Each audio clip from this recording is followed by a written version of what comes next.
Bonjour à toutes et à tous, bienvenue dans cette vidéo qui a pour thème aujourd'hui le score de Glasgow, qui est un outil qu'on va développer parce que vous allez le retrouver dans l'évaluation de la fonction neurologique de l'approche d'une victime. Et donc c'est un outil qui va nous permettre de mieux appréhender de façon plus précise l'état neurologique d'une victime. Quelques généralités sur le score de Glasgow. Comme je le disais, ça va servir lors du bilan d'urgence vitale pour évaluer et permettre de cibler plus précisément l'état de conscience. Pourquoi plus précisément? Parce que on réalise déjà aujourd'hui l'évaluation de l'état de conscience dans notre bilan.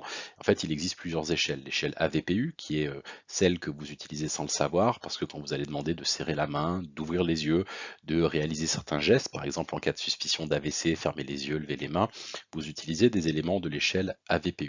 L'échelle de Glasgow est une autre échelle qui va nous permettre d'être plus précis dans la mesure et on va détailler dans cette vidéo les différents critères qui composent l'échelle ou le score de Glasgow. Vous pourrez entendre ces deux termes de façon à ce que vous puissiez l'utiliser sur le terrain si votre autorité d'emploi a décidé que c'était l'échelle qu'il fallait adopter dans les différents bilans que vous avez à réaliser. À l'origine, le score de Glasgow a été développé pour les victimes qui souffraient de traumatisme crânien. Ça permet d'évaluer en fait la profondeur du coma pour les personnes qui ont subi un traumatisme crânien. Aujourd'hui, le score de Glasgow est utilisé plus généralement, puisqu'en fait on va l'utiliser de façon standard pour évaluer l'état de conscience d'une victime et transmettre, on va avoir un certain nombre d'informations, que ce soit à votre chef d'équipe, chef d'intervention, ou bien directement à la régulation médicale. Le score de Glasgow, il est composé de 3 grands piliers et chacun de ces piliers, on va venir interroger un certain nombre d'éléments qui vont donner un score. On va détailler dans le reste de la vidéo chacun des éléments pour être sûr que vous les interprétez correctement et qu'il n'y ait pas de doute entre les différents éléments.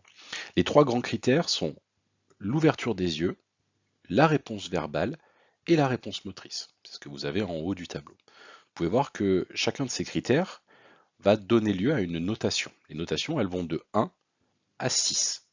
Donc, le score Glasgow minimal sera de 3, l'état le plus défavorable. La victime ne répond pas à l'ouverture des yeux, elle n'a aucune réponse verbale, aucune réponse motrice. Le score de Glasgow de la victime sera de 3. À l'inverse, si la victime a une ouverture des yeux spontanée, que la réponse verbale est orientée et qu'elle répond correctement aux ordres sur la réponse motrice, le score de Glasgow maximal sera un score de 15. Il est important, quand vous faites votre bilan, de noter séparément chacune des valeurs. Et quand vous la transmettez à votre responsable ou à la régulation, de donner le score de chacun des critères, en plus de la note globale. Donc un score de Glasgow sera toujours donné. Voilà, j'ai un score de Glasgow qui est de 15. Alors 15 c'est le plus facile effectivement, hein, avec un Y4 pour l'ouverture des yeux avec un score à 4, un V5 pour la réponse verbale égale à 5 et un M6 pour la réponse motrice égale à 6. Peu importe le score, vous décomposerez à chaque fois et vous transmettrez ces différents éléments. Pourquoi c'est important de le décomposer? Parce que si vous donnez juste le score final, quand vous allez faire vos bilans de surveillance, parce que c'est une évaluation qui va être répétée, comme toutes les autres mesures que vous pouvez faire, eh ben, on ne saura pas s'il y a un critère en particulier qui a évolué favorablement ou défavorablement. Donc on donne bien à chaque fois chacun de ces critères. L'ouverture des yeux, le score max sera de 4, la réponse verbale, le score max sera de 5 et la réponse motrice, le score maximum sera de 6. On va rentrer dans le détail maintenant de chacun des critères, en commençant par la meilleure réponse oculaire. Donc en fait, c'est ce qu'on va chercher à obtenir lorsqu'on va évaluer ça. Euh, donc de 1 à 4, encore une fois. 4 étant l'ouverture spontanée, vous approchez de la victime, ses yeux sont grands ouverts. C'est la situation classique traditionnelle d'une victime qui n'a pas de difficulté particulière sur ce critère-là. Euh, Score 3, réaction ou ouverture des yeux à la demande. Donc en fait, si les yeux de la victime ne s'ouvrent pas spontanément, on lui parle, on crie, on va vérifier si les yeux s'ouvrent. Quand vous posez la question ouvrez les yeux lors du bilan, c'est ce que vous allez évaluer. Dans ce cas-là, si la réaction est positive, on va pouvoir donner un score de 3. Attention, si vous réveillez quelqu'un qui était simplement endormi, ça ne compte pas comme réaction à la parole, la personne était endormie, donc on va donner un score de 4 à ce moment-là. On descend, situation un peu plus défavorable, la personne ne réagit pas à la parole, vous allez lui parler, vous allez crier, ça ne va pas suffire. Il va falloir passer à une estimation supplémentaire et c'est est-ce que la personne va réagir, va ouvrir les yeux à la douleur. Donc vous allez voir que les stimuli douloureux, c'est quelque chose qui est présent dans chacun des critères parce que ça va nous permettre justement d'approfondir un petit peu tout ça.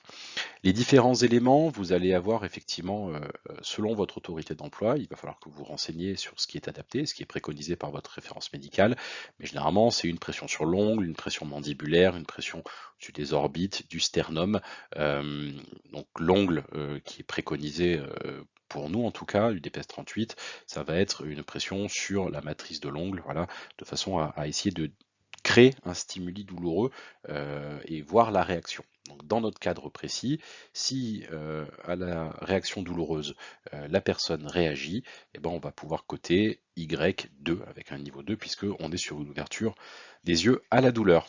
Et enfin, si tout ça n'a pas suivi, donc bien sûr on le fait dans cet ordre-là, hein, si vous commencez directement par vouloir stimuler la douleur, vous ne pourrez pas évaluer si par exemple la parole aurait suffi. Donc on commence toujours dans cet ordre-là.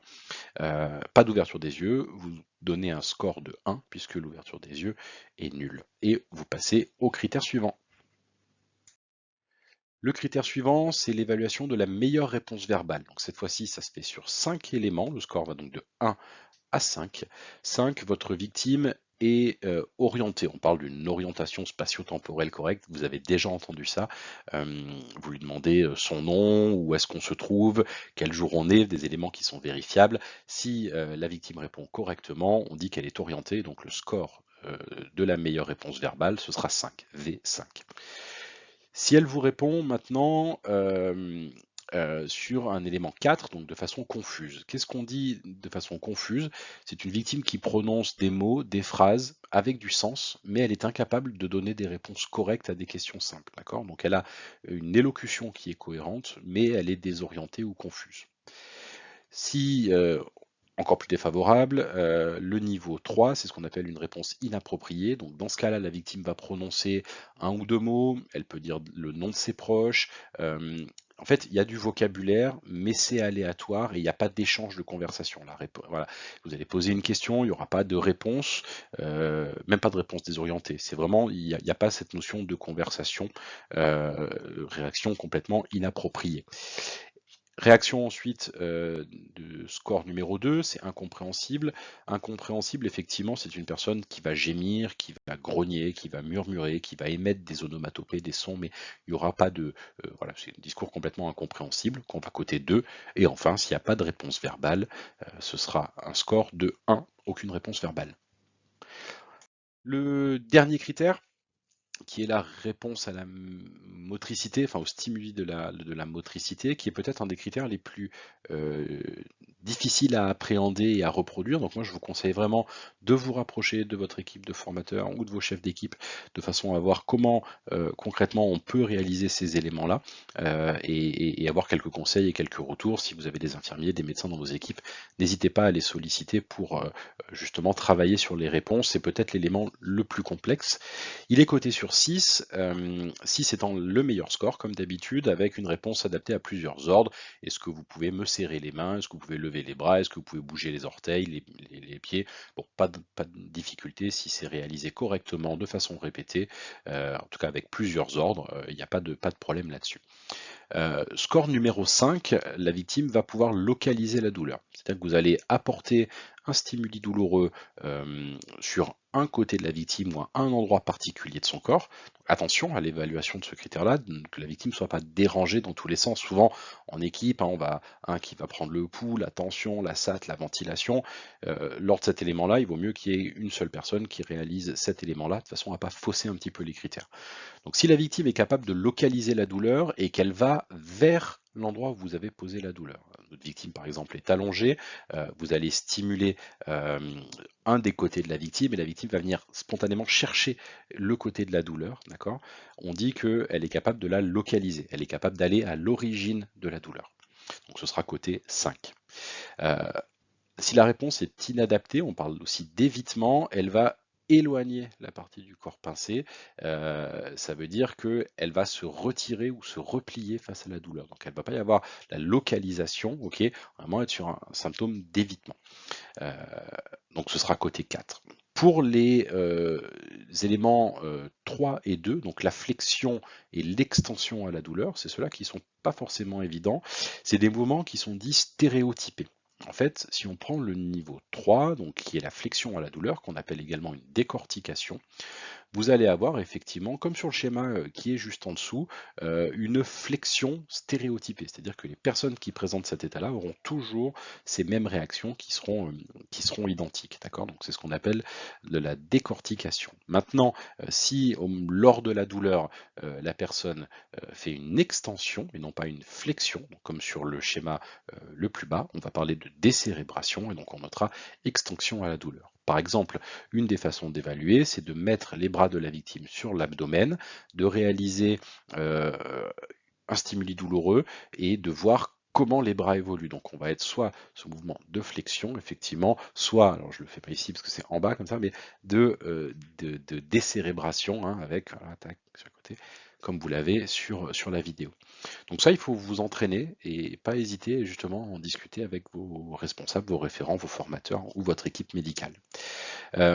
On va essayer de l'évaluer s'il y a un doute, ou dans tous les cas, de toute façon, enfin on va l'évaluer dans tous les cas, pardon, mais s'il y a un doute, en cas d'asymétrie de la réponse n'est pas la même des deux côtés, on va prendre la meilleure réponse pour le score. D'accord? Si un côté, vous avez, je sais pas moi, une localisation de la douleur particulière, donc ce sera 5, mais de l'autre côté du corps, vous avez une réponse inadaptée, on prendra la meilleure réponse. En tout cas, on peut aussi le noter, qu'il y a une asymétrie des réponses de façon à pouvoir la transmettre un petit peu plus tard et permettre de la réévaluer surtout dans le futur.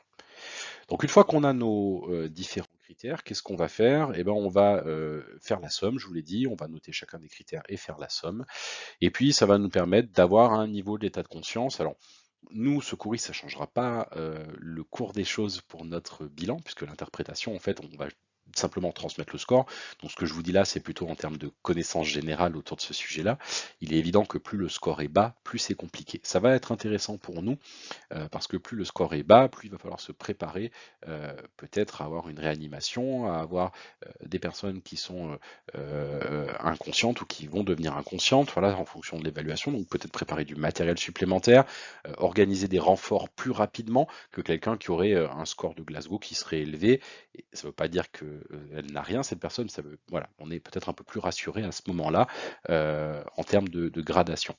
Un score de 13 à 15, traumatisme crânien léger, un score de 9 à 12, traumatisme crânien modéré, et puis un score en dessous du 8, c'est là où on parle de coma, effectivement un score de 8 ou moins. Vous voyez que là on utilise traumatisme crânien parce que, je vous le rappelle, à l'origine, l'interprétation, enfin le score de Glasgow était utilisé pour justement l'évaluation des traumatismes crâniens. Il y a quelques points qui sont importants pour terminer, c'est de prendre en charge l'individualité. Si vous intervenez sur une personne qui est sourde ou muette, sur une personne qui ne parle pas votre langue, sur une personne qui peut présenter une hémiparésie ou une paralysie d'un des côtés du corps ou d'un des membres, il va falloir tenir compte de ces éléments-là parce que votre évaluation, elle sera peut-être plus basse que la réalité. Quelqu'un qui est complètement paralysé du côté gauche, si vous faites un stimuli douloureux de ce côté-là, si c'est son état avant l'accident, avant la raison pour laquelle vous faites une prise en charge, c'est pas pour autant que c'est représentatif de son état de conscience, de son état neurologique à cet instant précis. Donc il existe différentes façons d'aborder ces éléments-là. Vous, de toute façon, vous allez noter ce que vous voyez, ce que vous constatez, et vous le transmettez à l'équipe médicale qui se chargera. Mais voilà, c'est important de le prendre en compte. Une personne qui est sourde, la réponse à la parole, elle ne sera pas forcément celle que vous attendez, juste parce qu'il y a ce handicap, alors que l'état de conscience, l'état neurologique est parfaitement bon. Donc attention à faire en sorte que cette individualité soit prise en compte. Voilà, j'espère que cette courte vidéo vous a plu et vous a donné envie d'en savoir un petit peu plus sur le score de Glasgow. N'hésitez pas à vous rapprocher de vos équipes de formation afin d'en apprendre un petit peu plus et de votre autorité d'emploi, de vos responsables opérationnels pour voir comment le mettre en œuvre, si vous le mettez en œuvre dans vos différents postes de secours ou prise en charge de secours à personne.